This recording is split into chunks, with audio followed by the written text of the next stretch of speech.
Bismillahirrahmanirrahim. Assalamualaikum semua. Okey, baik, jom kita sambung pelajaran sains kita dalam tajuk bumi, iaitu dengan tajuk kitaran air. Okey, lihat gambar yang pertama ini. Kita boleh lihat gambar baju-baju yang digantung di ampaian selepas dibasuh, iaitu baju-baju yang lembap. Kemudian gambar yang kedua ialah gambar seorang lelaki yang rambutnya sedang dikeringkan menggunakan hair dryer. Okey, dalam kedua-dua gambar ini, rambut dan baju dalam gambar ni berada dalam keadaan lembap pada asalnya, tapi setelah beberapa tempoh, rambut dan baju ini akan berada dalam keadaan kering. Okey, jadi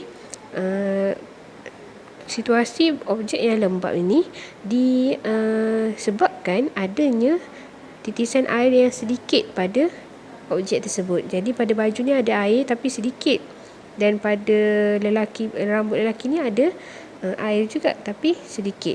Okey, dan kemudiannya kering. Okey, bila kering, ke manakah perginya air pada baju dan rambut lelaki ini?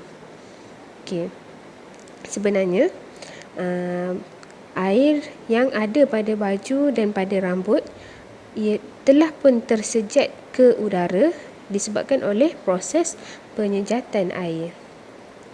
Okey, proses penyejatan air ini menyebabkan air terbebas ke udara dan merubah bentuk air itu daripada asalnya dalam bentuk cecair berubah kepada wap air. Dan situasi penyejatan air ini bukan sahaja berlaku pada objek tadi sahaja, tapi berlaku pada semua tempat yang mengandungi air. Contohnya dekat laut dan dekat sungai ni, yang banyak air ni. Dekat sini pun ada dan banyak juga berlaku proses penyejatan air, di mana air-air sungai dan air-air laut ini sebenarnya telah pun disejat ke udara dan membentuk wap air. Maksudnya air sungai dan air laut ni berubah bentuk daripada bentuk cecair kepada bentuk gas, iaitu menjadi wap air.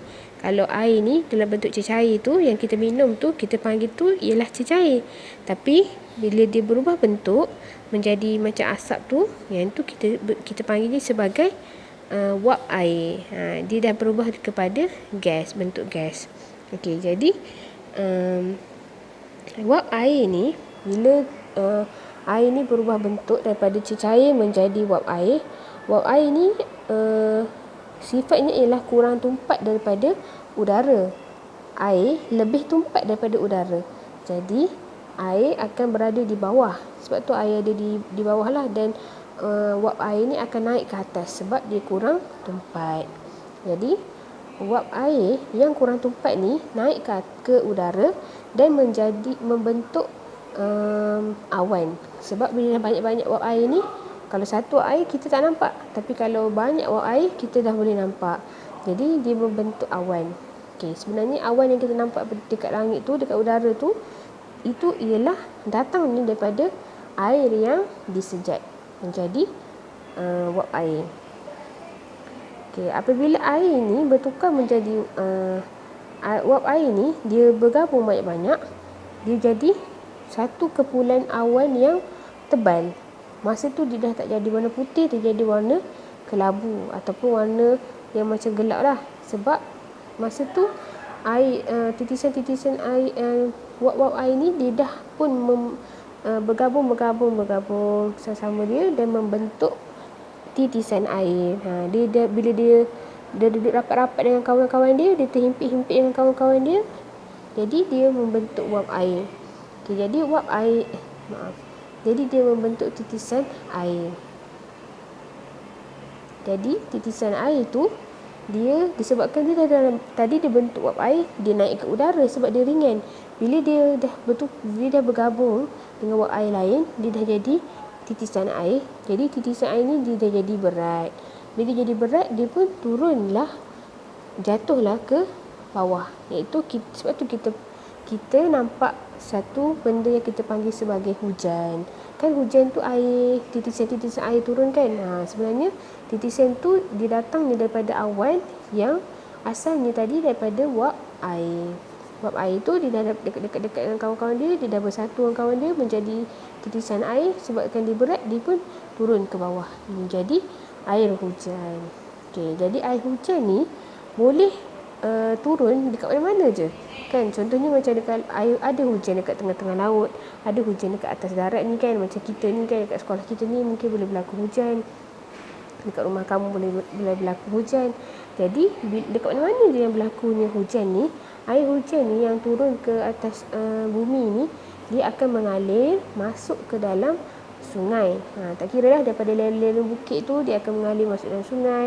Daripada rumah kita ni, daripada atas bumbung rumah kita ni, masuk dalam longkang, kemudian masuk mengalir ke sungai. Dan air-air daripada sungai ni pun mengalir masuk ke dalam laut. Jadi dibalik semula kepada tempat yang asal tadi, iaitu di dalam laut dan di dalam sungai. Jadi air di dalam laut dan di dalam sungai ni sekali lagi melalui proses yang sama, iaitu disejat ke udara dan kemudian menjadi awan.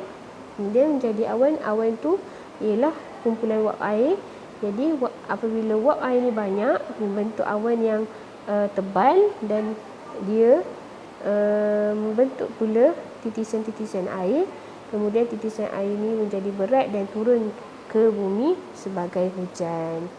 Okay, dan proses ni terus berjalan. Sebab tu kita tak pernah pun nampak laut tu kering. Kenapa? Sebab air yang disejat daripada laut tu dah pun digantikan semula melalui air hujan. Tapi kalau berlakunya kemarau, musim kemarau ni maksudnya musim yang tak ada hujan yang turun. Jadi dekat situ kita boleh nampak keadaan di mana sungai mengalami penyusutan paras air sungai. Sebab tak ada hujan turun. Air hujan tu sepatutnya menggantikan tempat air yang tersejat tadi, tapi tak berlaku macam tu. Air hujan tak turun. Jadi menyebabkan berlaku air sungai semakin surut. Okey. Jadi kat sini kita dah pun belajar tentang kitaran air, iaitu macam mana air tu berubah bentuk, tapi akhirnya balik kepada tempat yang sama juga. Okey. Jadi berdasarkan apa yang kita belajar pada hari ini, sedikit moral lah ataupun nilai yang kita perlu tahu, iaitu kita perlu sentiasa menjaga kebersihan alam sekitar ni. Cuba bayangkan kalau kita tak ada sungai ataupun sungai kita kotor. Sebab sungai ni dia bukan sahaja menyejukkan, tapi dia juga sebagai sumber air untuk manusia dan haiwan, sumber makanan untuk haiwan dan manusia. Kalau tak ada air, pokok-pokok pun boleh mati, manusia pun boleh mati. Jadi sebagai nilai kepada pembelajaran kita pada hari ini ialah kita kena jaga alam sekitar. Jangan buang sampah dalam sungai. Kalau tidak, air sungai kita akan jadi kotor. Kemudian jangan juga buang bahan-bahan kimia ataupun benda-benda yang beracun ke dalam sungai. Okey. Jadi insya-Allah lepas ni kamu pun boleh buat latihan yang ada dalam buku aktiviti dan boleh hantar kepada cikgu melalui Google Classroom, dan insya-Allah cikgu akan tanda kat situ. Okey. Sebarang masalah, contohnya ada tak faham ataupun rasa macam nakkan penjelasan, boleh je maklumkan pada cikgu. InsyaAllah cikgu akan bantu. Okey, itu saja kelas kita pada hari ini. Kita jumpa lagi dalam kelas yang akan datang. Assalamualaikum warahmatullahi wabarakatuh.